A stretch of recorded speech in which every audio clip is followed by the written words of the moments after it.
Hi everyone, let's start chapter life processes in animals.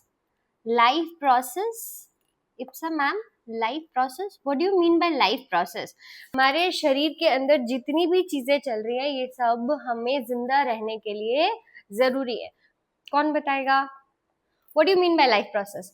Life process मतलब animals को जिंदा रहने के लिए, एनिमल्स में आप सभी को ले लीजिए जो सांस ले रहा है, एनिमल जो सांस ले रहा है, जो खा रहा है, चल रहा है ना, उठ रहा है, बैठ रहा है, उसको जिंदा रहने के लिए और ग्रो करने के लिए पहले एक बच्चा होता है, फिर वो बड़ा होता है, फिर यंग होता है, एडल्ट होता है, उसके बाद वो और बड़ा होता है और बुढ़ा हो जाता है. तो ये क्या कर रहा है? वो ग्रो कर रहा है. तो एनिमल्स को जिंदा रहने के लिए, ग्रो करने के लिए और बॉडी बॉडी को प्रॉपर चलाने के लिए कुछ इंपॉर्टेंट एक्टिविटीज कंटिन्यूअस करनी पड़ती हैं. ठीक है.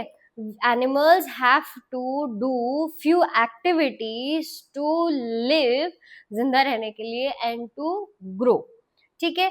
देख लीजिए अब मेन प्रोसेस क्या होते हैं. लाइफ प्रोसेस मैंने आपको बताया जिंदा रहने के लिए और ग्रो करने के लिए. अगर आपसे कल को उठ के कोई डेफिनेशन पूछता है कि बेटा बताओ लाइफ प्रोसेस क्या होता है, तो आप बोलेंगे कि लाइफ प्रोसेस मतलब अगर किसी इंसान को जिंदा रहने के लिए और ग्रो करने के लिए कोई एक्टिविटीज करनी पड़ती है तो उसका नाम होता है लाइफ प्रोसेसेस. इसको आप डेफिनेशन में अपनी लैंग्वेज में लिख देंगे.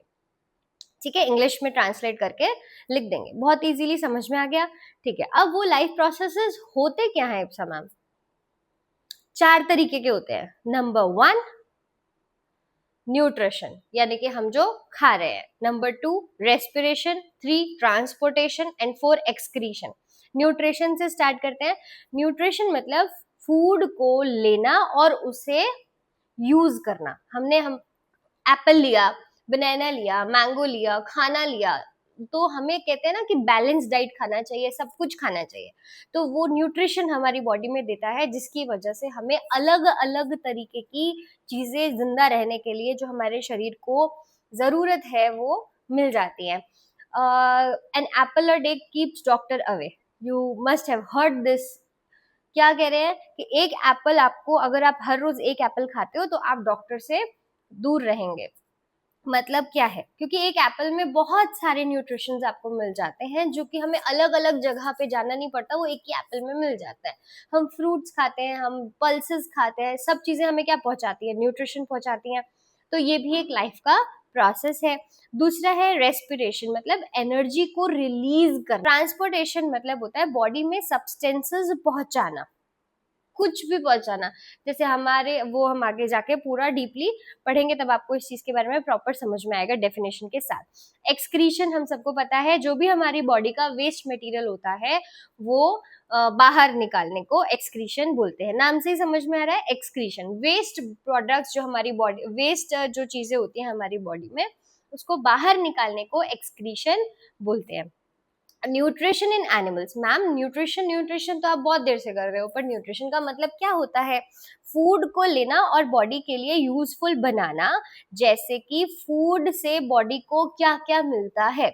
मैंने बोला कि हमें अच्छा खाना खाना चाहिए, हमें एप्पल खाना चाहिए, हमें रोटी खानी चाहिए, हमें अलग अलग तरीके की रोटी, एक ही आटे की रोटी नहीं खानी चाहिए, हमें बाजरे की रोटी खानी चाहिए, ज्वार की, फिर उसके बाद मकई की, है ना.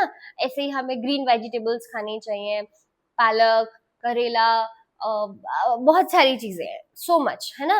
अच्छे अच्छे क्यूकुम्बर खाना चाहिए, पानी पीना चाहिए. ये सब का रीजन क्या है मैम? क्यों खाना चाहिए? हमें फूड से मिलता क्या है? क्यों हम फूड के पीछे जिंदगी भर भागते रहते हैं यमी यमी खाने के लिए? क्योंकि हमें 4 चीजें मिलती हैं खाने से. Number 1 energy. क्या मिलता है बेटा? एनर्जी. फूड से हमें क्या मिलती है? एनर्जी मिलती है. Very good. Number 2 growth. अगर हम अच्छा खाना खाएंगे तो हमारी ग्रोथ अच्छी होगी, हमारी बॉडी अच्छे से डेवलप होगी, है ना. जब बुढ़े होंगे तो हमारे पैरों में दर्द नहीं होगा. जब हम अगर कहते हैं ना जो हम बचपन में खाना खाते हैं ना वो बड़े होने तक हमारे साथ रहता है. और जैसे जैसे हम बड़े होते रहते हैं, हम कितना भी अच्छा खा ले, है ना, वो इतना हमारे शरीर को नहीं लगता है. जो हमने बचपन में खाया होता है छोटे होते हुए में, वो हमारी बॉडी में लाइफ टाइम रहता है. तो ग्रोथ के लिए आपके बहुत इंपॉर्टेंट है। थर्ड, बॉडी रिपेयर के लिए। आपको पता है हमारी जो बॉडी है ना, वो खुद ही अपने आप को, उसके अंदर इतनी पावर होती है कि हमें, अगर हम कोई भी दवाई नहीं खाएं तो भी वो हमें अपने आप, हमारे बॉडी पार्ट्स ठीक हो सकते हैं। अंदर के ऑर्गन्स की बात हो रही है यहाँ पे, कि अगर हमें हमारी बॉडी रिपेयर करनी होती है तो कितनी ऐसी चीजें हैं जो हमारी बॉडी में ऑटोमेटिक ही मेडिसिन का काम करती है। ओके, तो हमारी बॉडी को अगर रिपेयर करना है तो हमें फूड की जरूरत तो पड़ेगी ही। जैसे हमें अगर कोल्ड होता है या कफ होता है तो हम क्या खाते हैं? मेडिसिन खाते हैं। लेकिन पुराने जमाने में तो मेडिसिन नहीं होती थी, तब क्या करते थे? तब आयुर्वेद की हेल्प लेते थे, तब हम जड़ी बूटियां खाते थे। उससे पहले भी हम लोग, और अभी भी ये चला आ रहा है कि कितने मम्मियां ऐसे होती हैं जो अपने बच्चों को मेडिसिन देती ही नहीं है, वो घर में ही इलाज कर देती है। हल्दी वाला दूध पी लो, ऐसा हो रहा है ये कर लो, है ना। फिर उसके बाद कहीं पे चोट लगी तो हल्दी लगा लो। हल्दी तो खाने की चीज है मैम, हमने उसको बॉडी पे क्यों टच किया? क्योंकि वो एक्चुअली में at the end of the day हमारी स्किन के अंदर ही जा रहा है ना, है ना। तो हमें वो क्या पहुंचा रही है? हमें वो रिपेयर कर रही है। तो वही बात है। तो उसके बाद प्रोटेक्शन। हमारे अभी बीच में ना एक बीमारी फैली थी, सबको पता ही है कौन सी बीमारी, मैं नाम नहीं लूंगी, ठीक है। तो उस बीमारी में क्या हुआ था, जो लोग स्ट्रांग थे, जिन्होंने अच्छा घी दूध पिया हुआ था, वो तो उस बीमारी से क्या करे गए थे? लड़ गए थे, और उनको वो बीमारी हुई और फिर वो उससे निकल आए बाहर, उन्हें कोई फर्क ही नहीं पड़ा। और कुछ लोग ऐसे थे जो वो, जब वो बीमारी की लहर आई तो वो लोगों को सहन नहीं हुआ और वो बीमार पड़ गए, हॉस्पिटल में एडमिट हो गए। काफी सारी चीजें लोगों ने फेस करी थी, है ना। हम सबको पता है कि मैं किस चीज की बात कर रही हूँ। तो उस टाइम पे जिनकी बॉडी के अंदर वो न्यूट्रिशन था, उन्होंने ऐसा बचपन में खाना खाया हुआ था या जवानी में खाया हुआ है, जो उनकी बॉडी के अंदर ऐसे सेल्स बनाए हुए हैं उन्होंने खाना खा के, कि जो प्रोटेक्शन करते हैं। किससे प्रोटेक्शन करते हैं? आता जाता चलता फिरता वायरस हमें हो जाए, है ना, तो क्या हमारी बॉडी में प्रोटेक्शन है? सेल्स है वो वाले जो हमें प्रोटेक्ट कर सकते हैं? नहीं है। इसका मतलब हमने अच्छा खाना नहीं खाया हुआ है। अगर हमने अच्छा फूड खाया हुआ है तो कोई हमारे आगे छींक भी देगा ना तो उसका वायरस हमें नहीं लगेगा। क्यों? क्योंकि हमारी बॉडी में वो सेल्स हमने बनाए हुए हैं खाना खा के अच्छा, कि वो हमें उस बीमारी से, उस वायरस से प्रोटेक्शन देंगे। वो हमारे ऐसे शील्ड की तरह खड़े हो जाएंगे और हमारी बॉडी के अंदर एंटर नहीं होने देंगे। वहीं अगर हमने हर रोज ऐसे फूड खाए हैं जो टोटली जंक फूड है, एवरी डे हम पिज्जा खा रहे हैं, एवरी डे हम बर्गर खा रहे हैं, एवरी डे मोमोज खा रहे हैं, एवरी डे हम फ्रेंच फ्राइज खा रहे हैं, सभी के मुंह में पानी आ चुका है, तो वो हमें क्या प्रोटेक्शन देंगे? वो खुद ही प्रोटेक्टेड नहीं है ना। तो हमें प्रोटेक्शन उससे नहीं मिलेगी। चलता फिरता आता जाता कोई भी इंसान छीका, है ना, और हमें उसका कफ, कोल्ड, स्नीज सब कुछ लग गया। तो हमारी बॉडी को फूड की जरूरत क्यों है? 4 चीजों के लिए। Number 1 energy, number 2 growth, number 3 body repair and number 4 is protection. समझ में आया किस चीज के लिए प्रोटेक्शन की बात हो रही है यहाँ पे? न्यूट्रिशन के बेटा 5 स्टेप्स होते हैं। कितने स्टेप्स होते हैं? 5 स्टेप होते हैं। बिल्कुल अपने माइंड में हम इस चीज को बिठा के रख लेंगे। न्यूट्रिशन के 5 स्टेप्स होते हैं। Number 1 ingestion, number 2 digestion, number 3 absorption, number 4 assimilation, number 5 egestion. पढ़े अच्छे से? Very good. मैम सबसे पहला क्या होता है? बहुत इजी है, हम खाने को उठाएंगे और अपने मुंह के अंदर डालेंगे। इजी, ठीक है। इसको हमने इजी लैंग्वेज में पढ़ लिया, इंजेशन। इन मतलब अंदर, है ना। तो फूड को माउथ से अंदर लेना, यहां से यहां तक फूड आया, उसको इंजेक्शन, इंजेक्शन नहीं, सॉरी इंजेक्शन नहीं कहेंगे, माउथ से अंदर गया, हमारे माउथ से, इधर से स्टार्ट होता है इंजेक्शन, इधर से स्टार्ट नहीं होता है, इधर से होता है। तो यहां से हमने मुंह के अंदर क्या लिया? खाना लिया। यहां से जो अंदर खाना गया उसको क्या बोलेंगे? Ingestion. INGESTION, ingestion. Number 2 digestion. ये डाइजेशन हमारे कंट्रोल में तो नहीं है। कॉम्प्लेक्स फूड को सिंपल सब्सटेंसेस में तोड़ने को डाइजेशन बोलते हैं। आप उठाओगे इतना बड़ा पिज्जा और मुंह में डाल लेते हो, है, कुछ ही लोग ऐसे होते हैं जो 33 टाइम्स च्युइंग करना पड़ता है खाने को। जब हम अपना खाना इंजेक्शन करते हैं, अंदर लेते हैं, तो उससे पहले हमें हमारे मुंह में उसको 33 बार च्यू करना चाहिए, उसके बाद लेना चाहिए अंदर। कितने लोग हैं हम में से ऐसा करते हैं? कोई भी नहीं कर रहा होगा ना, है ना, ज्यादा से ज्यादा 1-2 लोग कर रहे होंगे। तो उसमें क्या हो रहा है, हमारे डाइजेशन वाले प्रोसेस में वो इजी हो जाता है, हमारे पेट को आसानी होती है कि अरे वाह, माउथ ने ही सारा काम कर दिया, ठीक है, तो मेरे को अब कम काम, फिर वो जो हमारे पेट की जो एनर्जी बच जाती है वो दूसरे कामों में हमारा बॉडी यूज कर लेता है। चलिए आगे की बात है, समझ में आया डाइजेशन में क्या हो रहा है। आप कुछ भी अपने मुंह से अंदर डाल रहे हैं उसको इंजेक्शन बोलेंगे। उसके अंदर जाने के बाद आपने जो भी कुछ खाया है वो ऐसे ऐसे ऐसे ऐसे ऐसे मिक्सी की तरह प्रोसेस हो रहा होता है, और वो जो कॉम्प्लेक्स चीज है उसको बड़े ही सिंपल चीजों में तोड़ दिया जाता है, एकदम अलग अलग कर दिया जाता है, उसको बोलते हैं डाइजेशन। अगर हम मैदा खा रहे हैं, पिज्जा खा रहे हैं, तो वो पिज्जा अंदर जाएगा और वो पिज्जा जो अंदर हमारा पेट है उसको डाइजेस्ट कर रहा होगा। तो आप जरा सोच के देखो कि कैसे ही डाइजेस्ट हो रहा होगा, मैदा है ना, तो ऐसे खच्चा खच्चा खच्चा खच्चा करके हो रहा होगा। और वहीं आप अगर एप्पल डालो तो अंदर जाते ही फुस करके डाइजेस्ट हो जाता है, और जो हमें न्यूट्रिशन चाहिए होता है वो हमें मिल जाता है। तो better to eat apple instead of pizza. Number 3, absorption. Ma'am, वो फूड डाइजेस्ट तो हो गया, अब उस फूड का होता क्या है, बाहर आ जाता है? नहीं, अभी उस फूड में से जो डाइजेस्टेड फूड का जो अच्छी अच्छी चीजें होती है ना, उससे हमारे को जो अच्छी चीजें होती है वो हम पहुंचाते हैं खून में। हम नहीं पहुंचाते, ऊपर वाला पहुंचाता है। हमारे फूड में से सारे अच्छे अच्छे न्यूट्रिशन को निकाल के हमारे खून में दे देता है। हमारे ब्लड में जितनी भी चीजें हमारे ब्लड में चल रही है ना इस वक्त, वो सब क्या है, जो हमने खाना खाया है उसमें से अच्छी अच्छी चीजें तो वो ऊपर वाले ने पेट में से जो फूड डाइजेस्ट हुए उसमें से निकाल के हमारे खून में डाल दी है। फिर वो जो हमारे नसों में खून बह रहा है, उस खून में क्या है, वो सब कुछ है जो हमने खाया हुआ है। और वो कैसे आया, डाइजेशन के बाद वाले प्रोसेस में, उसको बोला जाता है एब्जॉर्प्शन। क्या बोला जाता है? एब्जॉर्प्शन। समझ में आया? आया आया आया, okay. Next is assimilation. Absorbed nutrients का बॉडी सेल्स द्वारा यूज होना एसिमिलेशन कहलाता है। कैसे, इसको इजी लैंग्वेज में समझते हैं। जो भी खाना हमारे ब्लड में आ चुका है, न्यूट्रिशन, खाने की हेल्प से जो भी अच्छी अच्छी न्यूट्रिशंस हमारे ब्लड में आ चुके हैं, उसको अब हम यूज भी तो करेंगे ना। जब हम खाना खाते हैं, कहते हैं कि खाना खाने के बाद कुछ देर बाद, एकदम से तो नहीं, कुछ देर बाद हमें वॉक करना चाहिए।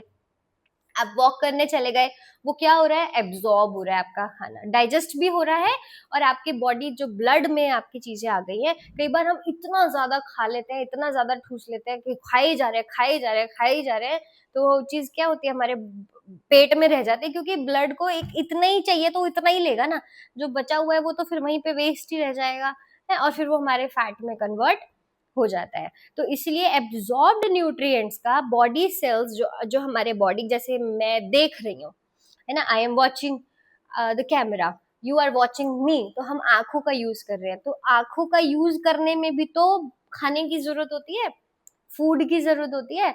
अगर मैं खाना ही नहीं खाऊंगी, अगर मैं फूड ही नहीं खाऊंगी, तो मेरे को क्या आने लग जाएंगे, चक्कर आने लग जाएंगे। पानी नहीं पीऊंगी तो हमारी बॉडी में दिखने लग जाएगा कि हाँ पानी नहीं पी रहे, क्योंकि हमारे स्किन ड्राई होने लग जाएगी। फिर हमें बोलना है, हमें बोलने के लिए एनर्जी चाहिए, हमें कुछ भी, अगर हम अपनी लाइफ में, इनफैक्ट मैं तो बोल रही हूँ, हमें सोने के लिए भी खाने की जरूरत होती है। जब हम सो रहे होते हैं, when we are sleeping, that time also we need food, we need energy to sleep also, है ना। तो अगर हम कहते हैं ना, खाली पेट तो भजन भी नहीं हो सकता है, खाली पेट तो हमें सोना भी नहीं चाहिए। क्यों बोला जाता है ऐसा? क्योंकि हमारे लाइफ के हर प्रोसेस के लिए हमें न्यूट्रिशंस की जरूरत होती है। जब हमारी बॉडी उस न्यूट्रिशन को, उस ब्लड में आए हुए न्यूट्रिशन को एब्जॉर्ब करती है और यूज करती है, उस प्रोसेस को क्या बोला जाता है? एसिमिलेशन। क्या बोला जाता है? एसिमिलेशन। लास्ट आता है इजेशन। इजेशन मतलब अनडाइजेस्टेड फूड। अब हम कहते हैं हमने इतना खा लिया, इतना मैम आज तो मैं पूरी अपनी बॉडी को पावरफुल बना के रहूंगी, इसलिए आज मैंने एक एप्पल नहीं खाया, मैंने 20 एप्पल खा लिए। उसका कुछ फायदा है? जीरो, कोई फायदा नहीं है आपको। जीरो नहीं, 1। क्यों? क्योंकि आपको जो जितनी आपकी बॉडी को जरूरत है ना, वो उतनी ही एनर्जी उस ब्लड में पहुंचाएगी, उससे न्यूट्रिशंस लेके। ठीक है, एक एप्पल चाहिए होता है फॉर एग्जाम्पल हमारे ब्लड में न्यूट्रिशन को, एक एप्पल से हमने लेना है, तो एक एप्पल तो हो गया, उसका काम खत्म। हमारे जो हम लालची हो सकते हैं, हमारी जीभ लालची हो सकती है, हमारी बॉडी लालची नहीं है। तो वो क्या करेगी, वो एक एप्पल का न्यूट्रिशन निकालेगी, हमारे ब्लड में पहुंचाएगी। अब जो आपने बचे हुए 10-15 एप्पल खाए हैं ना, वो एज इट इज एग्जैक्टली आपके बाहर निकल जाएगी बॉडी से विद दी हेल्प ऑफ, आपको पता है। ठीक है, और दूसरा भी होता है हमारा बाहर निकलने का, वो होता है बहुत सारी चीज होती है, पसीने के थ्रू भी हमारा अंदर का बाहर निकलता है गंद, और फिर हमारा स्वेट जिसको बोला जाता है, फिर यूरिन के थ्रू निकलता है, फिर स्टूल के थ्रू निकलता है ना। इन तीन चीजें ऐसी होती है जिसके थ्रू हमारा बाहर निकलता है वेस्ट प्रोडक्ट। और आपको शायद पता हो कि नहीं पता हो कि हमारी स्किन भी ब्रीथ करती है। सिर्फ हमारी नाक सांस नहीं लेती है, सांस तो लेती है, नाक तो लेती ही है, लेकिन नाक के साथ साथ हमारी स्किन भी ब्रीथ करती है, सांस लेती है। जैसे ही हम अपने बॉडी पे कुछ लगा देते हैं, क्रीम लगा देते हैं फॉर एग्जाम्पल, तो वो जगह, वो पोर्शन सांस लेना बंद कर देता है। मैं नाक है, अब नाक के आगे यहाँ क्रीम भर लो तो सांस ले पाऊंगी? नहीं ले पाऊंगी ना। इसलिए कहते हैं कि ज्यादा बाहर की चीजें नहीं लगानी है। ठीक है, क्यों कहा जाता है? क्योंकि हमने स्किन के ऊपर एक बैरियर लगा दिया है। हमने ऊपर वाले ने जो हमें इतना अच्छा कुछ सब कुछ स्किन दी है, उसके ऊपर हमने क्या करा, क्रीम लगा के बैरियर लगा दिया है। इप्सा मैम अगर हम क्रीम नहीं लगाएंगे तो हमारे ड्राई हो जाएगी ना स्किन। हाँ, तो उसके लिए आपके पास बहुत सारी चीजें हैं। आपके पास क्यूकुम्बर है, आप क्यूकुम्बर का वाटर लगा सकते हो, आप क्यूकुम्बर को कट करके रब कर सकते हो। आप देखो, अगर आप क्यूकुम्बर लगा रहे हो, खीरा लगा रहे हो अपने फेस पे, या उसको एलोवेरा, कई लोगों को सूट नहीं करता है, जिसको करता है एलोवेरा आपने अपनी स्किन पे लगाया, तो वो मॉइस्चराइजर का ही काम करेगा, है ना। और फिर आप उसको वॉश कर लो। तो आपको कोशिश करनी है कि आप अपनी बॉडी पे वही चीज लगाओ जो आप खा सकते हो। क्या आप सनस्क्रीन खा सकते हो? नहीं खा सकते हो ना, तो आप उसको अपने स्किन पे क्यों लगा रहे हो? अगर आप उसको स्किन पे लगा रहे हो, इसका मतलब आप अपने स्किन के पोर्स को ढक रहे हो। ठीक है, तो सनस्क्रीन का ऑल्टरनेट होता है, वो फाइंड करो जो आप खा सकते हो। ठीक है, तो हमने पढ़ा। अब इजी ट्रिक है ये याद करने की लाइफ प्रोसेस को, जो है IDAAE। बोलेंगे इसको मेरे साथ, रिपीट करेंगे 5 बार, IDAAE। Very good, repeat repeat repeat. IDAAE, IDAAE. What is this? Ingestion, digestion, absorption, assimilation and egestion. Got it? Very good. Next पढ़ लेते हैं, ह्यूमन डाइजेस्टिव सिस्टम। हमारे अंदर जो डाइजेशन हो रहा है ना, ये जो ऊपर वाला मैंने बोला ना, ingestion, digestion, absorption, assimilation, egestion, ये सारा कुछ एनिमल्स में होता है। एनिमल्स मतलब हम में तो होता ही है, ठीक है। अब हम ह्यूमन बॉडी के डाइजेशन की बात कर रहे हैं, ह्यूमन के डाइजेस्टिव सिस्टम की बात कर रहे हैं। खाने की कंप्लीट जर्नी, है ना, फूड की कंप्लीट जर्नी। सबसे पहले हम खाने को लेते हैं, माउथ में डालते हैं। जो हमारी जर्नी है खाने की, वो मुंह से स्टार्ट होती है, किचन से स्टार्ट नहीं होती है। कभी आप बोलो कि बताना जरा खाने का, फूड का, ह्यूमन का चेन। आप बोलोगे पहले मम्मी जाती है किचन में, गैस जलाती है, फिर कुछ बर्तन रखती हैं, फिर कुछ सब्जियां काट के फटाफट उसमें डालती हैं। वो फूड प्रोसेस नहीं है। फूड प्रोसेस हमारा मुंह से शुरू होता है, माउथ। माउथ के बाद हमारे सांस की, खाने की जो नली होती है, फूड पाइप होता है, उसके थ्रू अंदर जाता है, फिर वो जाता है पेट में, फिर वो जाता है, यहाँ आती है, यहाँ तक, पेट तक तो सबको याद रहता है।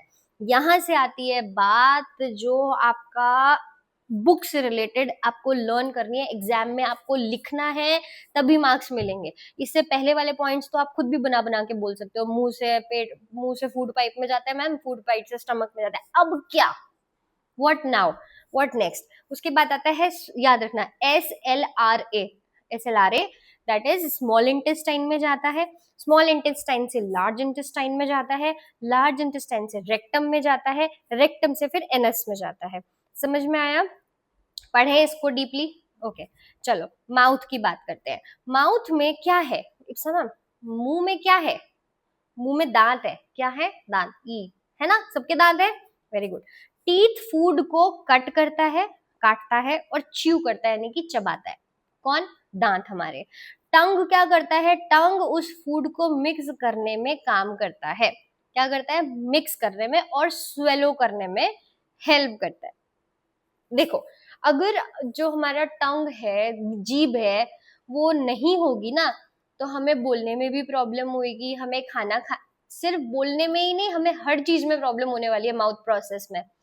सिर्फ एक बार अपनी टंग को ऊपर चिपका के बोल के दिखाओ, नहीं बोल सकते ना, नीचे चिपका के, नीचे की साइड चिपकाओ और फिर बोल के दिखाओ, नेक्स्ट टू इम्पॉसिबल है ना। तो उसके बाद हम जो खाना खाते हैं ना, सिर्फ जीभ से खा रहे हैं, खा रहे हैं, खा रहे हैं, खा रहे हैं, पॉसिबल ही नहीं है। सिर्फ जीभ कुछ नहीं कर सकते, सॉरी जीभ कह रही हूँ, दांत, दांत कुछ नहीं कर सकते, बिना टंग के दांत कुछ नहीं कर सकते।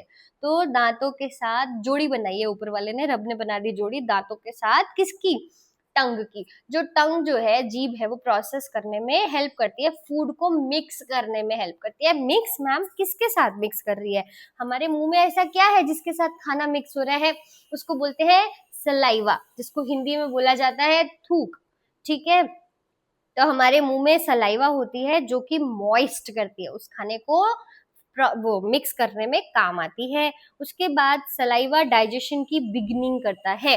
जब हमारे पेट में खाना जाता है वहां पे कुछ ऐसे एसिड्स होते हैं जो खाने को हजम करते हैं, पिचका देते हैं एकदम, ताकि वो प्रोसेस हो सके, एकदम खत्म हो जाए, है ना, खाने के अंदर से जितने न्यूट्रिशन है वो बाहर आ जाए और जो खाना है वो, जो वेस्ट है वो अलग कर देते हैं। जैसे हमारे जूसर में करते हैं ना, कि जूसर होता है हमारे घर में, उसमें से जूस तो अलग हो जाता है और उसका जो बाकी का मटेरियल है वो अलग हो जाता है ना। ऐसे हमारे पेट में होता है, जूस अलग हो जाता है जो ब्लड को मिल जाता है, और जो वेस्ट है उस खाने का वो हमारे एक्सक्रीट हो जाता है।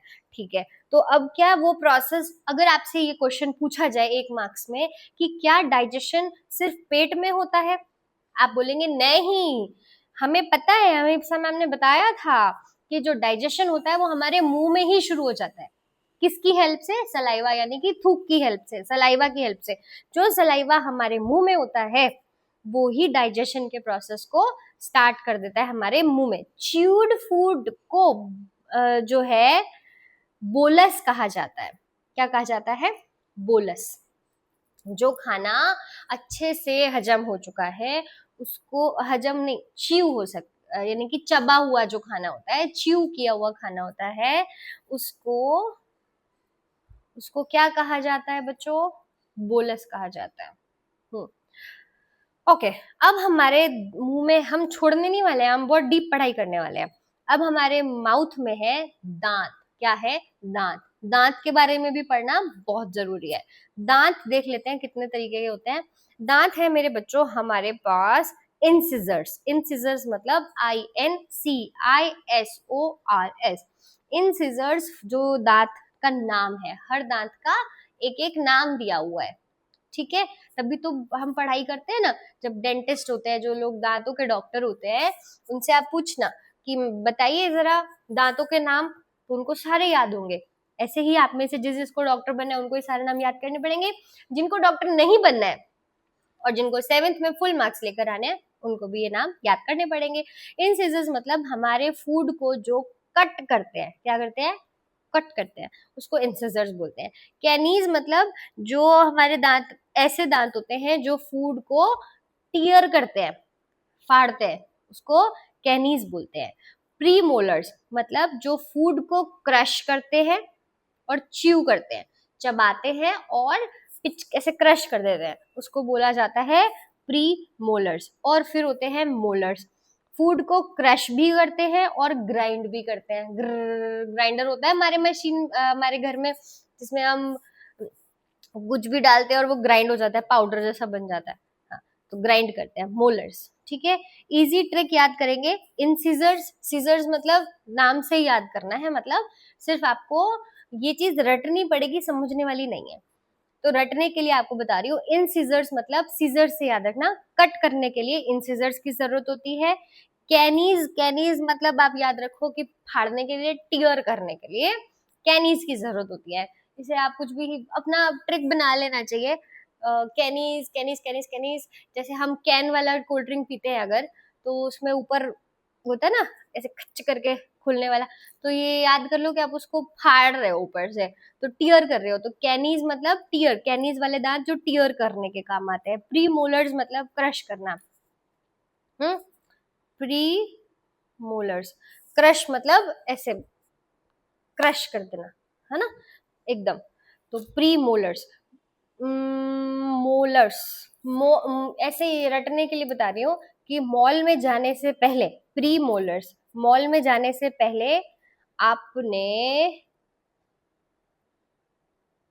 टीवी देखने के आइडिया को क्रश कर दिया, ठीक है। आप टीवी देख रहे थे, आपने बोला नहीं नहीं आज तो मुझे मॉल जाना है, तो मॉल जाने से पहले आपने क्या किया, टीवी को बंद कर दिया, तो जो टीवी का प्लान था वो आपने क्रश कर दिया। इसी तरीके से अपना आप इजी ट्रिक कोई भी बना सकते हो।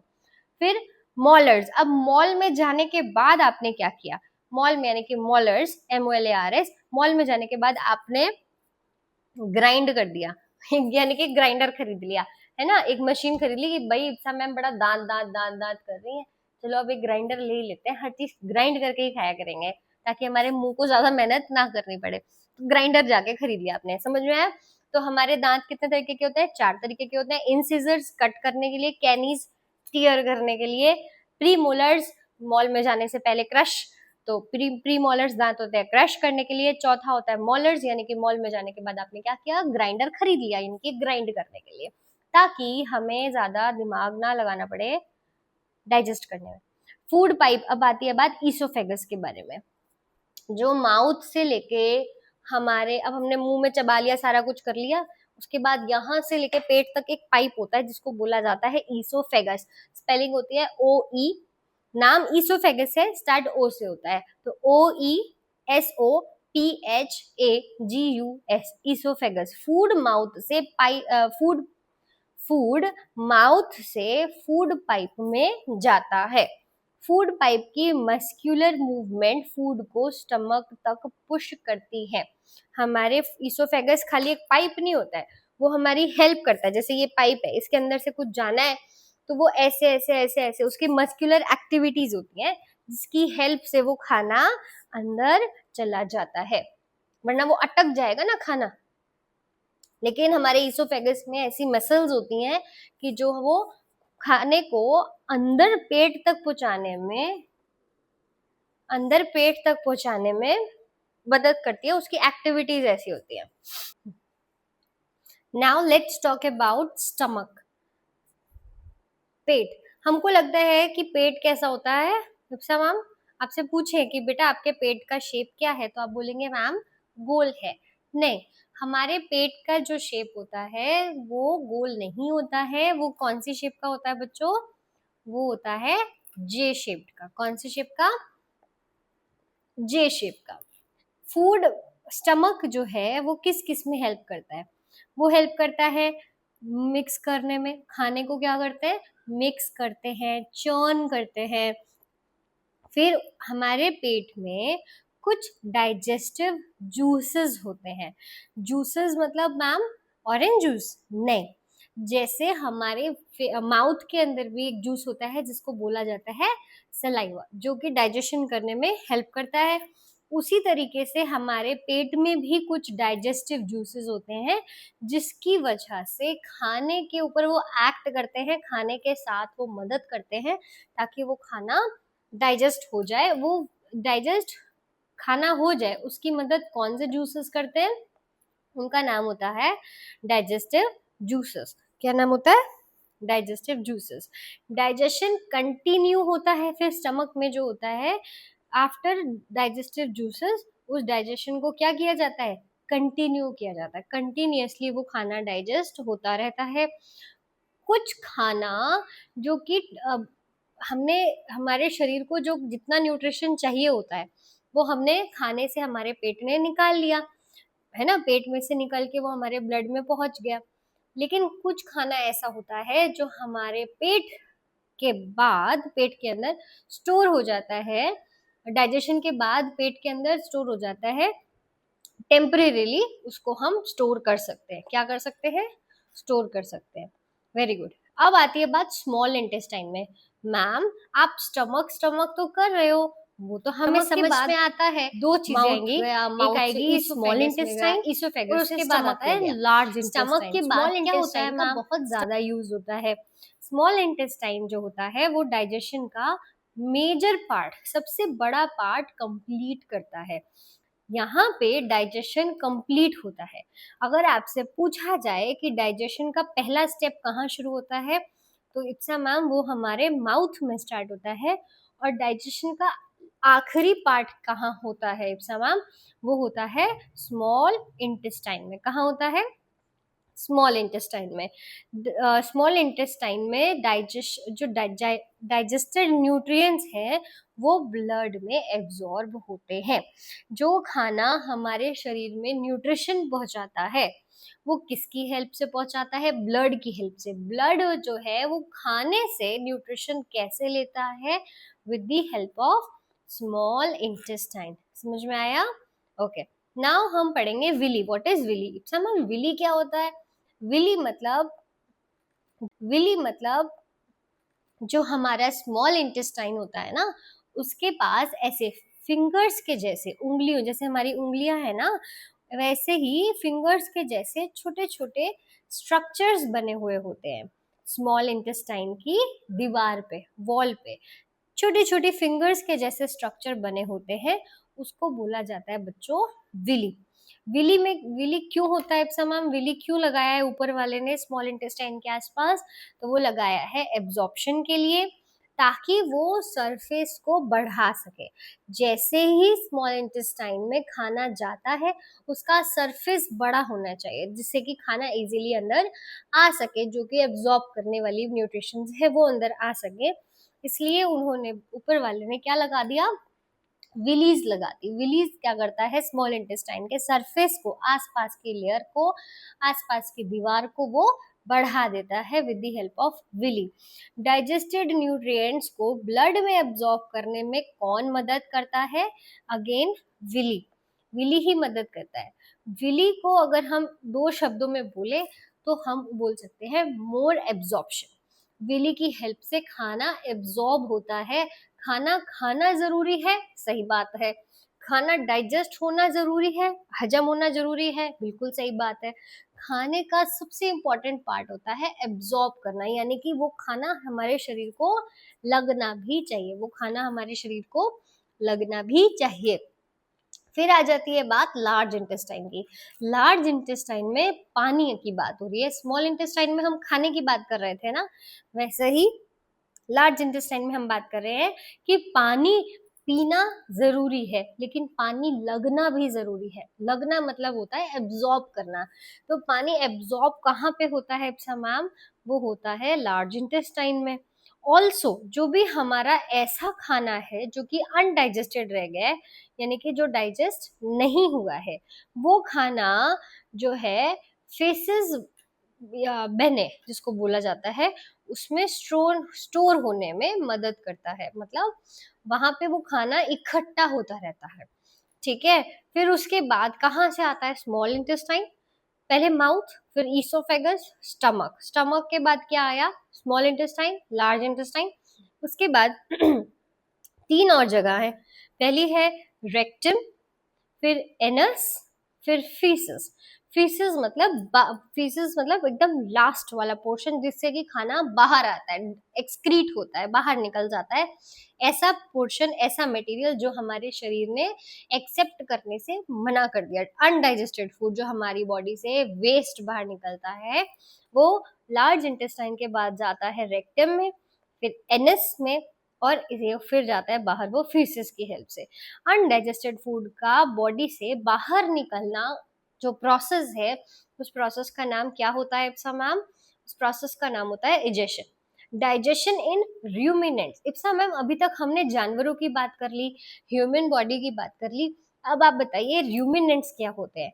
रूमिनेंट्स कौन होते हैं, इन रूमिनेंट्स के अंदर डाइजेशन कैसे होता है हम वो भी डिस्कस करेंगे। रूमिनेंट्स वो जानवर होते हैं जो पहले अपने मुंह में खूब सारा खाना भर लेते हैं, यहाँ भर के रखेंगे, भरते रहेंगे, खाते रहेंगे, खाते रहेंगे, खाते रहेंगे, उसके बाद उसको वो थोड़ा सा बाहर लेके आएंगे, अपने माउथ में रखेंगे, उसको फिर वो खाना शुरू करेंगे। फिर इसको क्या बोलते हैं, ऐसे जानवरों को हम क्या बोलते हैं, रूमिनेंट्स, RUMINANTS। इप्सा मैम इसके कुछ एग्जाम्पल तो दीजिए। ओके, इसका एग्जाम्पल है काउ, गाय, बफेलो, भैंस, गोट एंड शीप, भेड़ बकरियां, भेड़ बकरियां, ठीक है। रूमिनेंट्स, रूमिनेंट्स ग्रास दोबारा क्यों च्यू करते हैं, ठीक है। ग्रास मैंने बोला, रूमिनेंट्स मतलब गाय भैंस और भेड़ बकरियां। अब मैंने आपको बोला कि वो खाना अंदर गया, उन्होंने रखा और फिर बाहर निकाल के वापस से च्यू किया। ये जो प्रोसेस है वापस से च्यू करने का, ऐसा क्यों करते हैं वो, उनके दिमाग में कुछ तो आता होगा ना, अभी बता देते हैं क्यों करते हैं। क्योंकि ग्रास यानी कि घास में होते हैं सेल्यूलोस, ये एक नाम है। साइंस में कुछ चीजें ऐसी होती हैं जो समझ के बाहर है, जिन्हें हम समझ नहीं सकते हैं, उन चीजों को आपको रटना ही पड़ेगा। ऐसे ही एक नाम है सेल्यूलॉस, CELLLULOSE, सेल्यूलॉस। तो हमारे घास में सेल्यूलॉस होता है जो डाइजेस्ट करना बहुत डिफिकल्ट होता है। सेल्यूलॉस जो घास के अंदर होता है उसको डाइजेस्ट करना बहुत मुश्किल होता है। रूमिनेंट्स के डाइजेस्टिव सिस्टम में माइक्रो ऑर्गेनिजम्स सेल्यूलॉस को डाइजेस्ट करने में हेल्प करते हैं। जो रूमिनेंट्स होते हैं, गाय, भैंस, भेड़ बकरियां, sheep, goat, cow and buffalo, इनके अंदर कुछ डाइजेस्टिव सिस्टम होता है, जैसे हमारे अंदर डाइजेस्टिव जूसेस होते हैं ना, इनके अंदर डाइजेस्टिव सिस्टम होता है जिसके अंदर होते हैं माइक्रो ऑर्गेनिज्म। माइक्रो मतलब छोटे छोटे ऑर्गेनिजम्स, जो ऑर्गेनिजम्स होते हैं मतलब ऐसी चीजें होती हैं जो इन हैवी सेल्यूलोस को, जो घास के अंदर होता है, उसको चबाने, उसको डाइजेस्ट करने में मदद करते हैं, ठीक है। इसीलिए उनको मुश्किल पड़ती है ना, क्यों मुश्किल पड़ता है, क्योंकि घास में सेल्यूलोस होता है, उन्हें मुश्किल पड़ती है, तो इसलिए उन्हें ये प्रोसेस 2 बार करना पड़ता है। पहले स्वेलो करते हैं, बाहर निकालते हैं, वापस च्यू करते हैं, वापस अंदर डालते हैं। रीजन पता चल गया, क्योंकि घास में सेल्यूलोस होता है। नेक्स्ट टॉपिक है बच्चों cud and rumination. Animal grass को पहले क्विकली स्वेलो करता है, फटाफट से स्वेलो करता है, अंदर लेता है, बाद में पार्शियली डाइजेस्ट करता है, यानी कि थोड़ा सा डाइजेस्ट करता है, एक साथ वापस लेके डाइजेस्ट नहीं करता है, थोड़ा सा लेकर डाइजेस्ट करेगा, अंदर डालेगा, थोड़ा सा लेकर डाइजेस्ट करेगा, अंदर डालेगा। फिर उसके इसका प्रोसेस क्या होता है, देखो पहले तो स्टमक माउथ में वापस आता है, पहले वो पेट में जाता है और फिर मुंह में वापस आता है। इस पार्शियली डाइजेस्टेड फूड को कर्ड कहते हैं। दही मतलब CUID, कर्ड नहीं, CUD, कर्ड, कर्ड कहते हैं। जो पार्शियली जो डाइजेस्ट उन्होंने पहले अंदर ले लिया, फिर बाहर निकाल के च्यू किया, ठीक है, फिर उसके बाद च्यू को फिर वापस अंदर डाला, तो जो वो पार्शियली डाइजेस्ट यानी कि अभी उन्होंने इतना खाना लिया अंदर, इसमें से हाफ उसने अंदर स्वेलो करके रखा, हाफ वापस से मुंह में लेके च्यू किया। जो हाफ वापस से मुंह में लेके च्यू किया उसके बाद अंदर डाला, हाफ डाइजेस्ट कर लिया ना, उसको कर्ड बोलते हैं। पार्शियली मतलब आधा डाइजेस्ट किया हुआ खाना, उसको क्या बोलेंगे, कर्ड। को दोबारा च्यू करना ही रूमिनेशन कहलाता है। समझ में आया। अगर हमें बोले रूमिनेंट्स कौन होते हैं, इप्सा मैम रूमिनेंट्स होते हैं गाय, भैंस, भेड़, बकरियां, ठीक है। वो रूमिनेशन करते हैं, रूमिनेशन मतलब कि खाने को पहले स्वेलो कर लेते हैं, फिर बाहर निकालते हैं, फिर च्यू करते हैं, और जो खाना उन्होंने पार्शियली आधा बाहर निकाल के च्यू किया उसको कर्ड बोलते हैं, और फिर वो खाने को अंदर ले लेते हैं। उस प्रोसेस को, इस पूरे प्रोसेस को बोला जाता है रूमिनेशन। इसी वजह से, र्यूमिनेशन की वजह से ही इन लोगों को, इन जानवरों को बोला जाता है र्यूमिनेंट्स। क्या बोला जाता है? र्यूमिनेंट्स। इप्सा मैम अब हमें फटाफट से बता दो कि रेस्पिरेशन क्या होता है। रेस्पिरेशन होता है बेटा जो खाना हमें फूड से एनर्जी रिलीज करने की प्रोसेस को रेस्पिरेशन कहते हैं। जैसे सिंपल इसका इक्वेशन है, हमने खाना खाया ना, खाने के अंदर होती है ऑक्सीजन। ऑक्सीजन इससे अभी बाहर क्या निकलेगा? हमने खाना खाया, उसमें खाने में भी तो ऑक्सीजन होती है ना, ठीक है। उसमें उस ऑक्सीजन से बाहर हमें क्या मिला? हमने जो खाना खाया उससे हमें क्या मिला? हमने खाना खाया उससे इस समय हमें मिली एनर्जी। फिर हमें क्या मिला उसमें? हर खाने में पानी तो होता ही है, तो हमें मिली इप्सा मैम, हमें क्या मिला?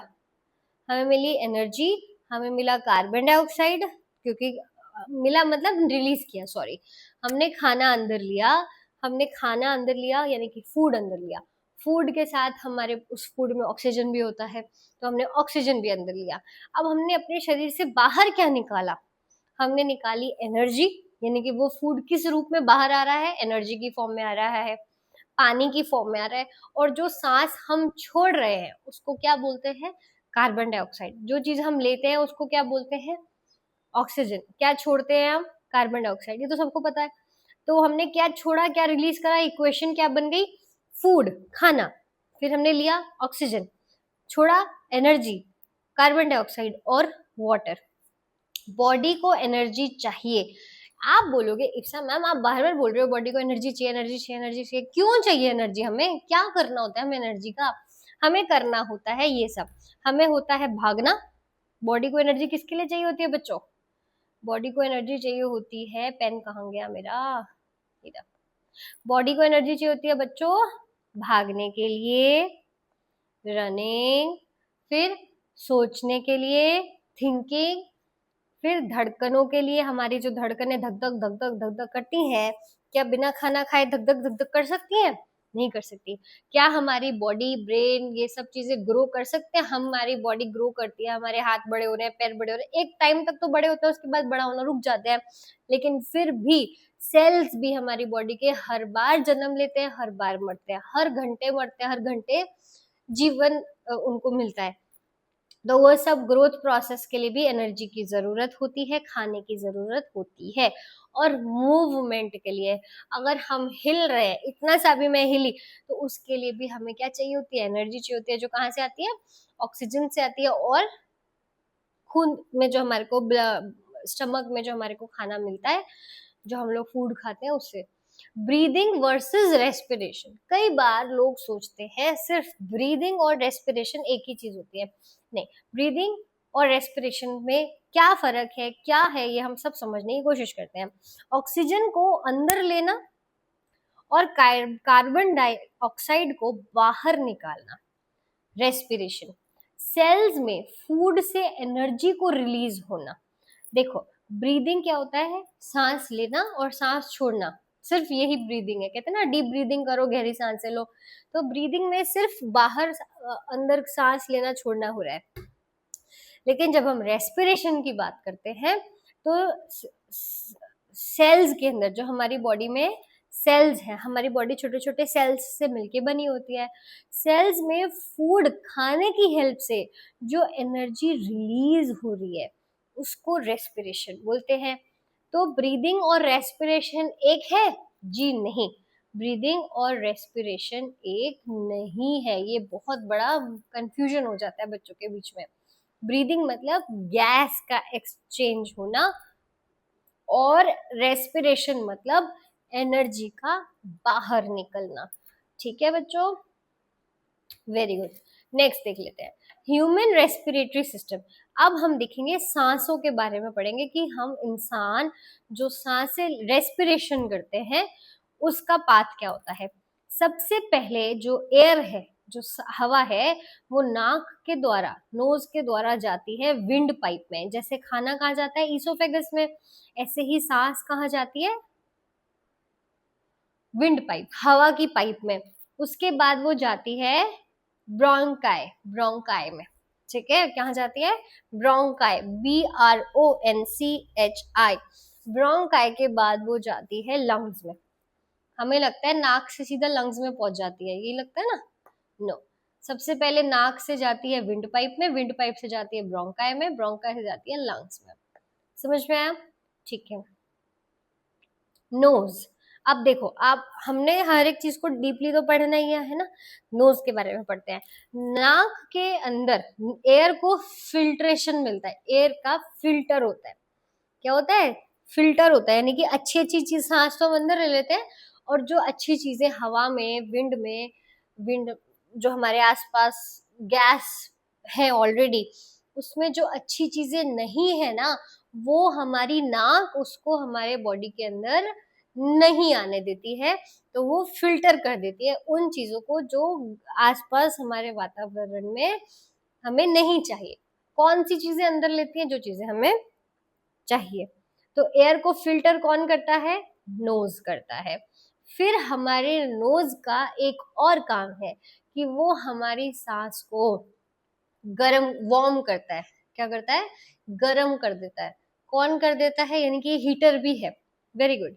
एयर को मॉइस्ट करता है। अगर हमारे आसपास जितनी भी एयर है, हम उसको सीधा अंदर ले जाए, तो वो हम आराम से अंदर नहीं ले जा पाएंगे, उसको थोड़ा मॉइस्चराइजर की जरूरत होती है। वो मॉइस्चराइजर हमें कहाँ मिलता है, हमारे नोज के अंदर। ऑल्सो डस्ट पार्टिकल्स को रोकने में भी हेल्प करता है। जो हमारे आसपास डस्ट है, मिट्टी है, उसको भी हमारी नाक अंदर नहीं पहुंचाने देती, उसको वहीं पे ही रोक लेती है। तभी तो कई बार ऐसा होता है ना, डस्ट होती है जब आसपास, धूल मिट्टी होती है, तो हमें छींक आ जाती है, क्योंकि काफी सारे पार्टिकल्स यहाँ इकट्ठे हो जाते हैं, और अचानक से हमारी नोज कहती है नहीं, मुझे ये नहीं चाहिए, मेरी बॉडी को ये नहीं चाहिए, तो वो छींक के थ्रू सारे डस्ट पार्टिकल्स बाहर निकल जाते हैं। ओके, तो नोज का समझ में आया, नोज के 4 इंपॉर्टेंट काम हमें समझ में आ गए। अब पढ़ते हैं लंग्स के बारे में। एयर हमारी नोज से कहाँ गई, विंड पाइप से होते हुए लंग्स में गई। लंग्स एंड एल्वे एल्वेओली, क्या है, lungs and alveoli. What is alveoli and lungs, lungs में जो है छोटे छोटे टाइनी एयर सैक्स होते हैं। क्या होते हैं, सैक्स होते हैं, उसको एल्वेओली बोलते हैं। इसमें मतलब एक तरीके से छोटे छोटे चीजें, जैसे मैंने आपको बताया स्मॉल इंटेस्टाइन में फिंगर टाइप स्ट्रक्चर होती है, ताकि उसका सरफेस बड़ा हो जाए, खाना अंदर आ सके।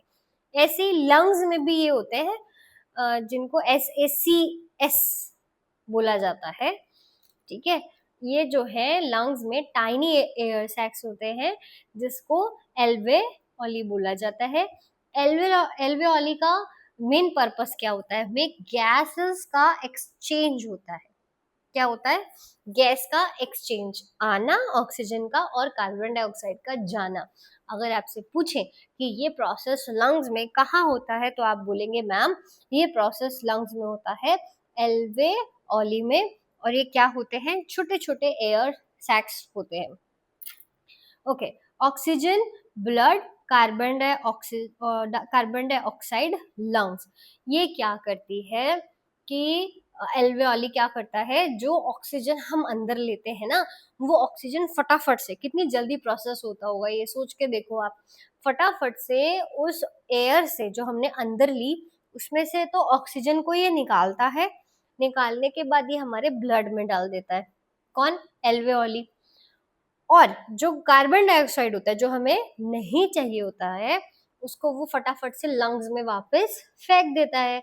लंग्स में वापस फेंकने के बाद वो लंग्स हमारे, जब सांस हम बाहर निकालते हैं, तो वो कार्बन डाइऑक्साइड बाहर आ जाती है।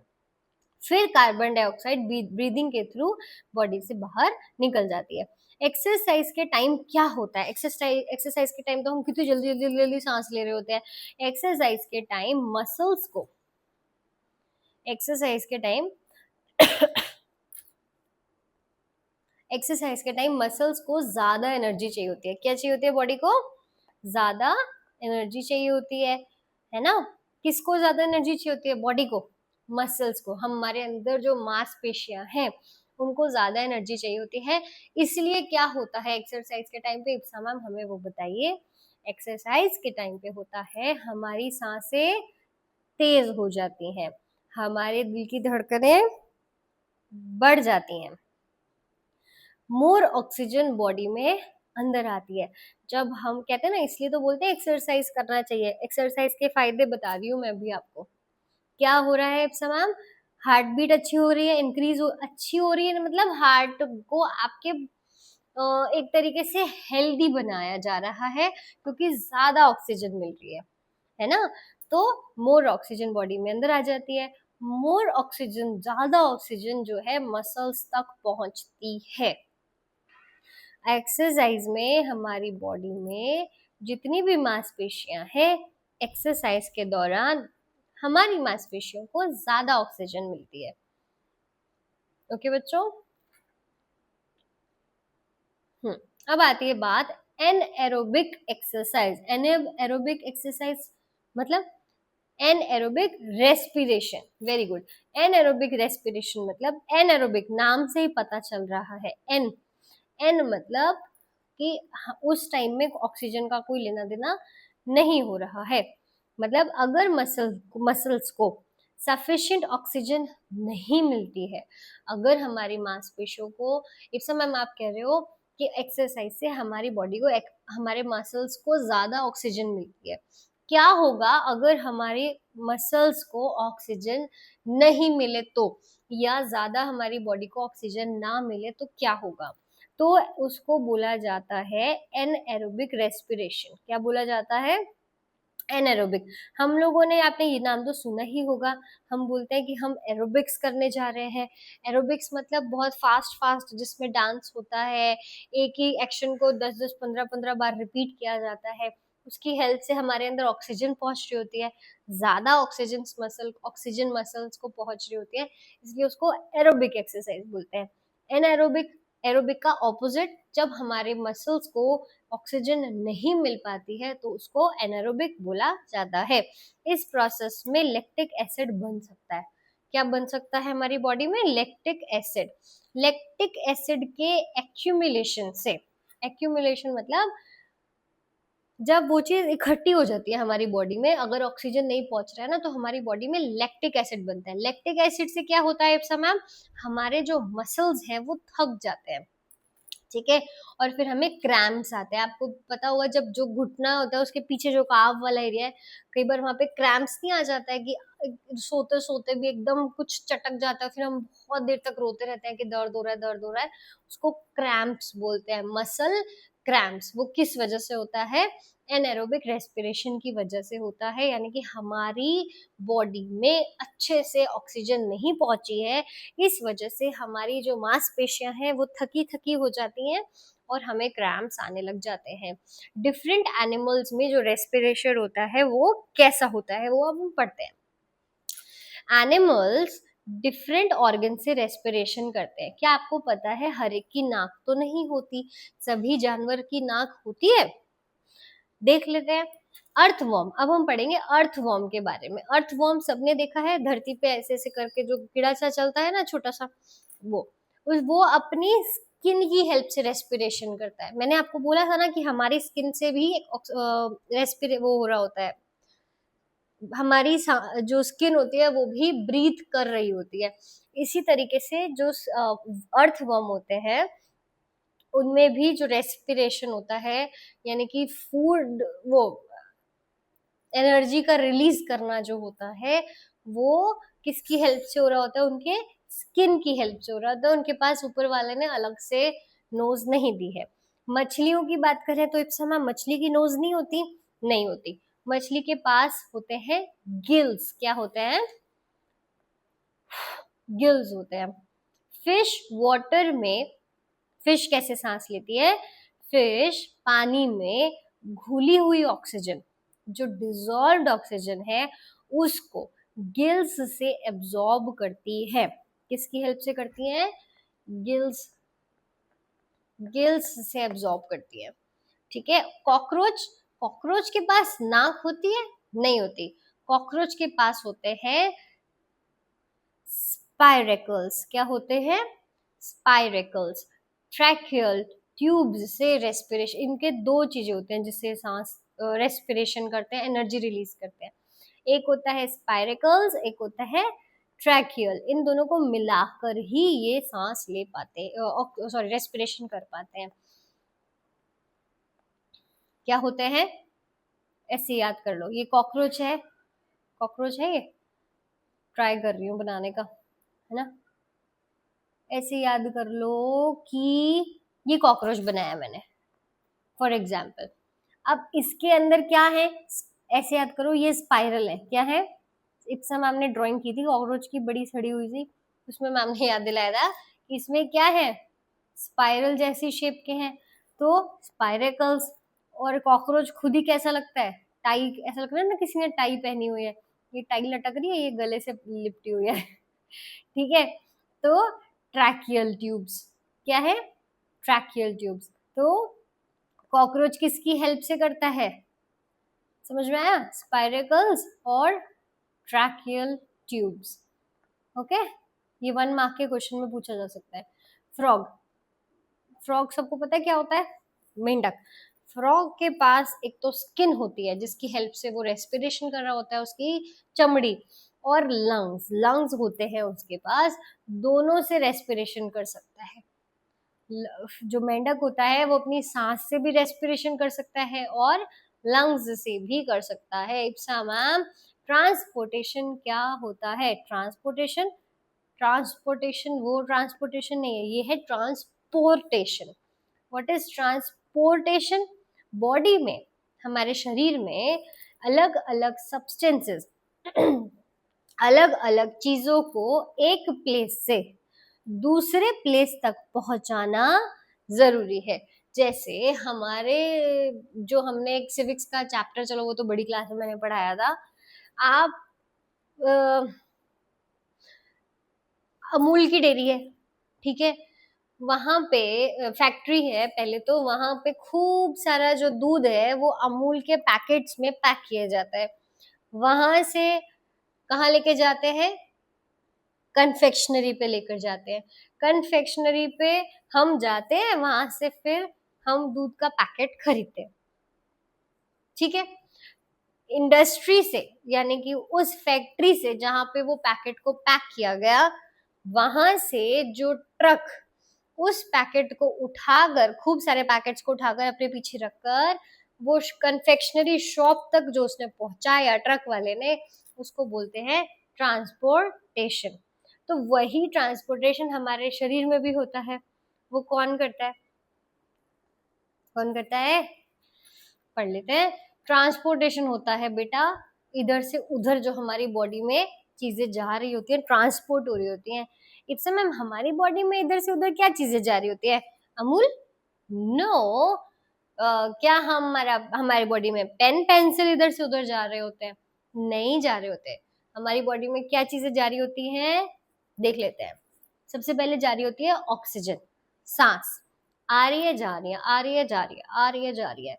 डाइजेस्टेड फूड, वो खाना जो हजम हो चुका है, ब्लड के थ्रू हमारी बॉडी में ऊपर नीचे तैर रहा होता है, ठीक है। हमारी बॉडी में सबसे ज्यादा अमाउंट का पानी होता है, क्या होता है, पानी होता है। तो थर्ड पॉइंट आ गया, पानी इधर से उधर जा रहा होता है।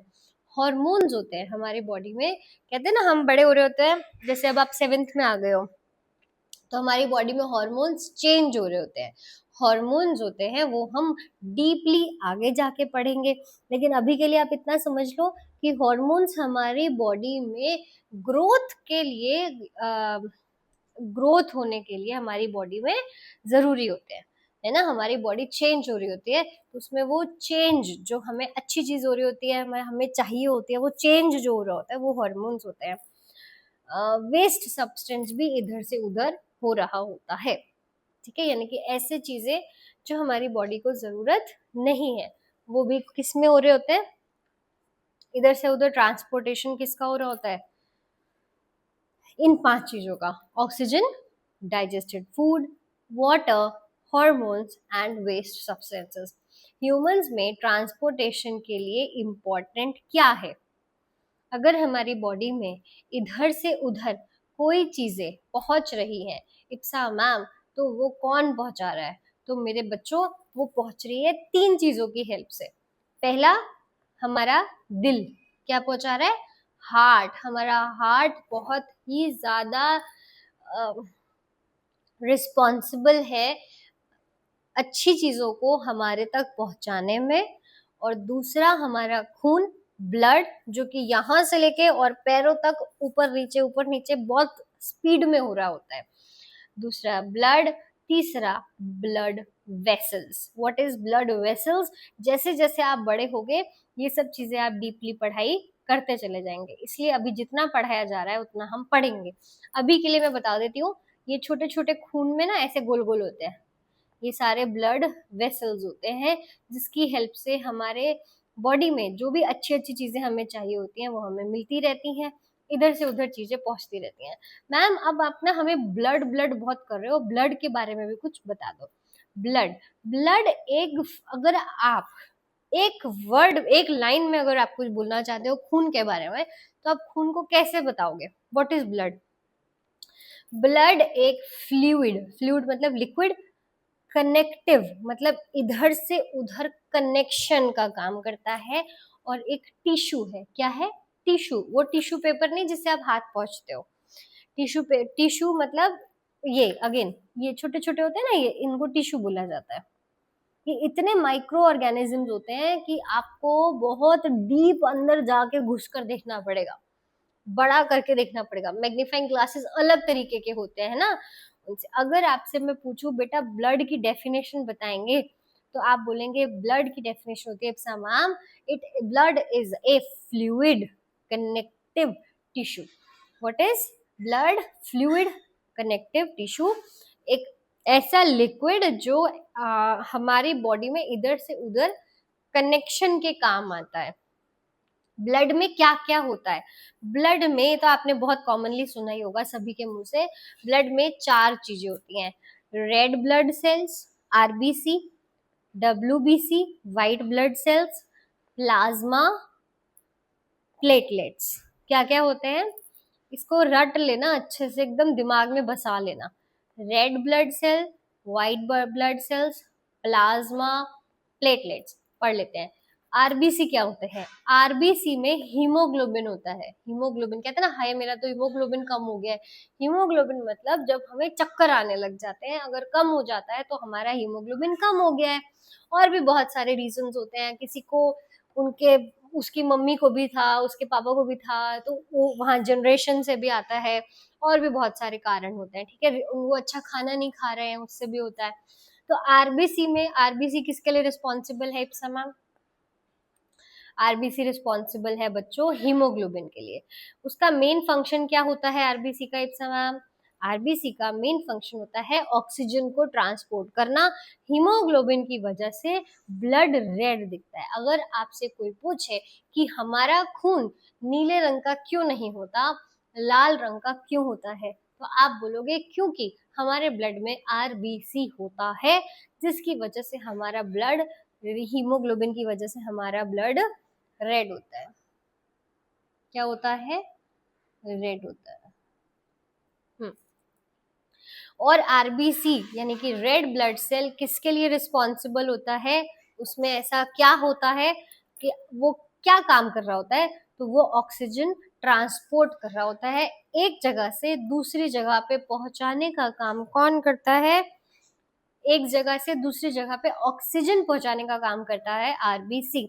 हमेशा याद रखना, RBC is equals to red is equals to oxygen. Red blood cell है, नाम से याद हो गया रेड, और क्या पहुंचाने का इधर से उधर काम करता है? Oxygen. Oxygen oxygen oxygen is responsible, who is responsible? RBC. Very good. White blood sales ma'am, हमारा खून व्हाइट तो नहीं होता, आप बोल रहे हो रेड ब्लड सेल है तो क्योंकि रेड हमारा खून है, तो व्हाइट ब्लड सेल क्या हमारा खून व्हाइट भी है? नहीं। व्हाइट ब्लड सेल्स बॉडी को जो है फाइट करने में हेल्प करते हैं दो लोगों से, एक तो जर्म्स और एक इन्फेक्शन। हमारे आसपास जितने भी जर्म्स हैं, जितने भी कीटाणु हैं, जितने भी इन्फेक्शन है, आजू बाजू वाला कोई भी छींक कर जा रहा है, तो हमारे पास ऐसा क्या है जो जो फाइट करता है उन चीजों से, ताकि वो चीजें हमारी बॉडी में आके हमें नुकसान ना करे? वो है व्हाइट ब्लड सेल्स।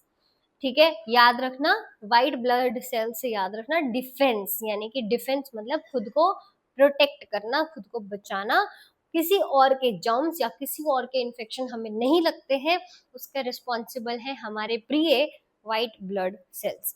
प्लेटलेट्स पे आ जाते हैं। प्लेटलेट्स ब्लड क्लॉटिंग में हेल्प करता है। आपने देखा होगा जब हमारे कहीं पे भी कट लग जाता है, फॉर एग्जाम्पल यहाँ कट लगा या मेरा यहाँ पे कट है, ठीक है, कट लगा, कट लगने के बाद वो धीरे धीरे धीरे धीरे अपने आप उसके ऊपर, आप कुछ मत करो, कुछ नहीं करो, आप थोड़े दिनों बाद देखोगे कि उसके ऊपर एक स्कार सा आ जाएगा, एक पपड़ी सी आ जाएगी, राइट। उसको ब्लड, उस प्लेटलेट्स जो है उस चीज में मदद करते हैं। तो वहां क्या होता है, ब्लड क्लॉट हो जाता है। क्लॉट मतलब एक गांठ सी बन जाती है खून की, जो वहां पे खून जो निकल रहा होता है ना, कुछ टाइम बाद वो खून निकलना बंद हो जाता है, ब्लीडिंग डिक्रीज हो जाती है, कम हो जाती है।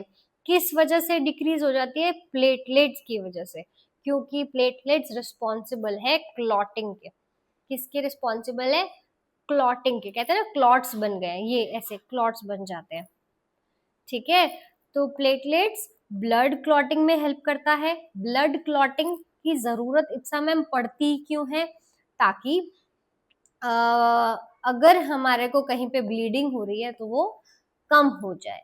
Very good. प्लाज्मा, प्लाज्मा क्या होता है? प्लाज्मा ब्लड का लिक्विड पार्ट है। हमारे ब्लड में, ये ब्लड है ना, ये लिक्विड क्यों है? मैम सॉलिड क्यों नहीं है? लिक्विड इसलिए है क्योंकि इसके अंदर प्लाज्मा है। रेड क्यों है? क्योंकि इसमें आरबीसी है। जर्म्स और इन्फेक्शन से प्रोटेक्ट कौन करता है Ipsa ma'am? WBC. Platelets, clots कौन बनाता है इप्सा मैम? वो प्लेटलेट्स बनाते हैं, ठीक है। और लिक्विड फॉर्म में क्यों है हमारा खून? क्योंकि उसमें प्लाज्मा होता है। प्लाज्मा डिफरेंट सब्सटेंसेस को ट्रांसपोर्ट करता है। हमारे बॉडी, स्टमक ने, स्मॉल इंटेस्टाइन ने जो भी चीजें हमारे ब्लड में पहुंचाई है, वो इधर से उधर जो ट्रांसपोर्ट कर रहा है, जो ट्रक ड्राइवर है, जैसे जो ट्रक ड्राइवर इंडस्ट्री से वो उसके दूध के पैकेट पे, खुद के पैकेट बोलने वाले थी, दूध के पैकेट को शॉप तक लेकर गया, ट्रक ड्राइवर लेके गया ना, तो वो ट्रांसपोर्टेशन का काम कर रहा है ना। तो ऐसे ही हमारे खून में कौन ट्रांसपोर्टेशन का काम करता है सब्सटेंसेस को? वो करता है प्लाज्मा। इसमें आता है प्लाज्मा क्या क्या ट्रांसपोर्ट करता है? प्लाज्मा ट्रांसपोर्ट करता है न्यूट्रिएंट्स को, हमारे खाने में जितने भी न्यूट्रिएंट्स हैं उनको इधर से उधर लेके जाता है, पानी को इधर उधर लेके जाता है। फिर हमारे बॉडी में अलग अलग हॉर्मोन्स होते हैं, उनको भी लेकर जाते हैं। हॉर्मोन्स भी मैंने आपको समझाया था ना। वेस्ट प्रोडक्ट्स को भी हमारे बॉडी से बाहर निकालने के लिए भी हमें क्या चाहिए होता है? प्लाज्मा चाहिए होता है, जो हमारे बॉडी में से वेस्ट प्रोडक्ट्स को हमारी बॉडी से बाहर निकाल सके। और भी अदर डिजॉल्व सब्सटेंसेस, और भी बहुत सारे ऐसे सब्सटेंसेस होते हैं, ऐसी चीजें होती हैं जो हमारे खून में मिक्स हो जाती हैं, जिनको इधर से उधर पहुंचाने में कौन मदद करता है? प्लाज्मा मदद करता है। हमेशा याद रखना, plasma is equals to transport. Plasma किस चीज का काम करता है? ट्रांसपोर्ट। हार्ट का क्या काम होता है मैम? हार्ट एक मस्क्यूलर ऑर्गन है। कैसा ऑर्गन है? मस्क्यूलर ऑर्गन है, जिसके अंदर मसल्स होते हैं, ठीक है। ब्लड को बॉडी के डिफरेंट पार्ट्स तक पंप करना, खून को अलग अलग पार्ट्स तक पंप करने का काम हार्ट करता है। ह्यूमन हार्ट में, इंसान के दिल में 4 चैम्बर्स होते हैं, यानी कि 4 जगहें होती हैं, ठीक है बेटा। एक होता है राइट एट्रियम, एक होता है राइट वेंट्रिकल, एक होता है लेफ्ट एट्रियम, एक होता है लेफ्ट वेंट्रिकल। ये हमें याद रखना है, बहुत इंपॉर्टेंट है। 1 2 3 4, right right right right, atrium atrium, ventricle ventricle, ठीक है। चलो, हार्ट को इजी वे में अगर समझो तो राइट साइड जो होता है, ब्लड से, बॉडी से ब्लड रिसीव होता है। यहाँ पे, यहाँ पे इधर दिखते हैं, यहाँ बना लेते हैं वापस से, है ना। राइट एट्रियम, राइट वेंट्रिकल, है ना, लेफ्ट एट्रियम, लेफ्ट वेंट्रिकल। तो वो ये कह रहे हैं बॉडी से ब्लड जो रिसीव हुआ है ना, बॉडी से जो ब्लड रिसीव हुआ है लंग्स की तरफ भेजो। बॉडी से ब्लड रिसीव कहाँ पे होता है? राइट एट्रियम में। लंग्स से ब्लड रिसीव, लंग्स से क्या होता है, ब्लड को रिसीव कर देते हैं फिर लेफ्ट, लेफ्ट साइड वाला, ये वाला, ठीक है। ब्लड वेसल्स, याद रखना जो राइट हैंड साइड में हो रहा है ना, राइट एट्रियम और राइट वेंट्रिकल, वो क्या कर रहे हैं, बॉडी से ब्लड को रिसीव कर रहे हैं और लंग्स की तरफ भेज रहे हैं। और लेफ्ट साइड में क्या हो रहा है, ये इस जगह पे क्या हो रहा है, इस जगह पे क्या हो रहा है, लंग्स से बॉडी, सॉरी, लंग्स से ब्लड रिसीव हो रहा है और बॉडी की तरफ जा रहा है, आने जाने का काम हो रहा है, ठीक है। ब्लड वेसल्स, ब्लड वेसल्स तीन तरीके के होते हैं, ब्लड के अंदर तीन चीजें होती हैं, एक आर्टरीज, एक वेन्स और कैपिलरीज। ब्लड वेसल्स, ये हम किसकी बात कर रहे हैं इस वक्त, दिल की बात कर रहे हैं। हार्ट के अंदर ब्लड वेसल्स होती हैं। ब्लड वेसल्स जो होती हैं ऐसे, आर्टरीज हो गई, एक हो गई वेन्स, वेन्स मतलब ऐसे पतली पतली नसें, नसें जैसी ना, और कैपिलरीज, ये तीन चीजें होती हैं। आर्टरीज का काम होता है हार्ट से ब्लड को दूर लेकर जाना, दिल से खून को दूर कौन लेके जाता है, आर्टरीज, ऐसे हट जाओ आर्टरीज। और आर्टरी से आप याद कर सकते हो अवे, ए से away, artery away from heart, ठीक है बेटा। और वेन्स, वेन्स क्या करती हैं, ब्लड को हार्ट की तरफ लेकर आती हैं। वी से याद करो वेन, यानी कि वैन, वैन मतलब लेकर आ रही है, जो वैन में बैठकर आ रहा है खून, ठीक है, टुवर्ड्स हार्ट। कैपिलरीज, ये बहुत ही टाइनी ब्लड वेसल्स होते हैं, छोटे छोटे ब्लड वेसल्स होते हैं ऐसे करके, है ना। ये टिश्यू के पास ऑक्सीजन, न्यूट्रिशन और वेस्ट जैसे सब्सटेंस के एक्सचेंज में हेल्प करती हैं, ठीक है। अगर हमारे बॉडी में, हार्ट में ये तीन चीजों का एक्सचेंज कौन करता है, कैपिलरीज कर रही होती हैं, छोटी छोटी वेसल्स होती हैं, ठीक है बच्चों। ये किसका काम करते हैं, ऑक्सीजन पास करने का, न्यूट्रिएंट्स और वेस्ट को।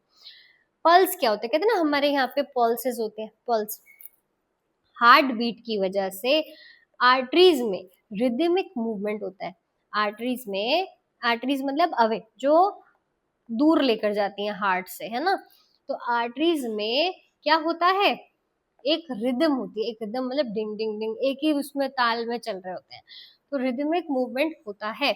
इस मूवमेंट को पल्स कहते हैं, इस मूवमेंट को क्या कहते हैं, पल्स कहते हैं।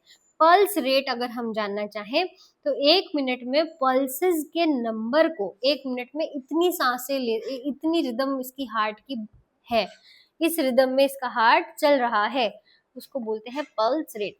एक्सरसाइज के टाइम में पल्स रेट जनरली इंक्रीज हो जाते हैं। अगर हम बात करें एक्सक्रीशन की, तो एक्सक्रीशन मतलब मैंने आपको पहले ही बताया था कि जो बॉडी में डिफरेंट केमिकल एक्टिविटीज के दौरान वेस्ट सब्सटेंसेस बनते हैं, इन वेस्ट को बॉडी से रिमूव करना एक्सक्रीशन कहलाता है। एक्सक्रीशन यानी कि बॉडी से बाहर जाना, क्या क्या चीजें हैं, ज्यादा एक्सेस वाटर, फालतू का पानी, फालतू का नमक बाहर जाता है, यूरिया बाहर जाता है और कार्बन डाइऑक्साइड भी बाहर जाती है। ह्यूमन एक्सक्रीटरी सिस्टम की अगर हम बात करें तो उसमें आता है, चार चीजों का बहुत ज्यादा रोल है, किडनी का, यूट्रस का, यूरिनरी ब्लैडर का और यूरेथ्रा का। याद, ये बेटा आपको रटना पड़ेगा कि किडनी से कहाँ जाता है पानी, यूरेटर में, यूरेटर से ब्लैडर में और ब्लैडर से यूरेथ्रा में। किडनी क्या है मैम, किडनी ब्लड को फिल्टर करती है, कहते हैं ना इसकी किडनी, भाई किडनी बहुत जरूरी होती है बॉडी में, ब्लड को क्या करती है, जैसे नाक हवा को फिल्टर करती है, ऐसे ब्लड को कौन फिल्टर करता है, किडनी। और हमारे बॉडी से वेस्ट रिमूव कौन करता है, किडनी हेल्प करती है। ज्यादा पानी, एक्सेसिव पानी को रेगुलेट करने में भी हेल्प करती है कि हमें इतना ही पानी चाहिए, इसके अलावा हमें पानी नहीं चाहिए। कौन कौन डिसाइड करता है? किडनी। हमारे शरीर में नमक का बैलेंस, सॉल्ट का बैलेंस भी कौन मेंटेन करता है कि हमारी बॉडी में इतना ही नमक चाहिए और इतना तो चाहिए ही चाहिए? वो कौन बताता है? किडनी। यूरिन कौन बनाता है? वॉशरूम, सुसु कौन बनाता है? किडनी बनाती है। यूरेटर्स का क्या काम है? यूरेटर किडनी से यूरिनरी ब्लैडर, यूरिन को कैरी करते हैं, ठीक है, वही तो कैरी करते हैं मतलब लेते हैं। फिर urinary urinary bladder, urinary bladder urine के टेम्पररीली स्टोर करता है। यूरिनरी ब्लैडर का क्या काम होता है? यूरिन को, सुसु को टेम्पररीली यानी कि कुछ समय के लिए स्टोर कौन करता है? Urinary bladder. ओके। यूरेथ्रा क्या होता है? ब्लैडर से यूरिन को बॉडी के बाहर कौन निकालता है? यूरेथ्रा। फिर lungs, skin also help in excretion. हमारी स्किन और हमारे लंग्स यानी कि फेफड़े भी एक्सक्रीशन में जो वेस्ट प्रोडक्ट है हमें नहीं चाहिए होता है उसको शरीर से बाहर निकालने में मदद करता है। लंग्स कैसे मदद करता है? एक्सक्रीशन सिर्फ किडनी से नहीं होती है, एक्सक्रीशन लंग्स की हेल्प से भी होती है, क्योंकि लंग्स हमारे शरीर से बाहर निकालता है कार्बन डाइऑक्साइड को और वाटर वेपर को, यानी कि ऐसे शरीर, हमारे शरीर में ऐसी चीजें जो भाप बन के निकलती हैं वो हमारे लंग्स ही बाहर निकालते हैं। और स्किन के थ्रू, मैंने आपको पहले ही बताया था कि जो पसीना आता है हमारी बॉडी स्किन से जो बाहर निकलता है, हमारे स्किन से जो पसीना आता है उसकी हेल्प से पानी बाहर निकलता है जो हमें नहीं चाहिए होता, और नमक बाहर निकलता है। हमारा पसीना नमक, नमकीन होता है ना, small amount of other waste भी उसमें एडेड होते हैं। ठीक है बच्चों। एक्सक्रीशन इन अदर एनिमल्स, अगर हम अर्थवॉर्म की बात करें तो वो एक्सक्रीट कैसे करता है? वो करता है नेफ्रेडिया की हेल्प से करता है। ये अर्थवॉर्म है ना। ये कैसे पॉटी निकालेगा बाहर? With the help of nephridia की हेल्प से।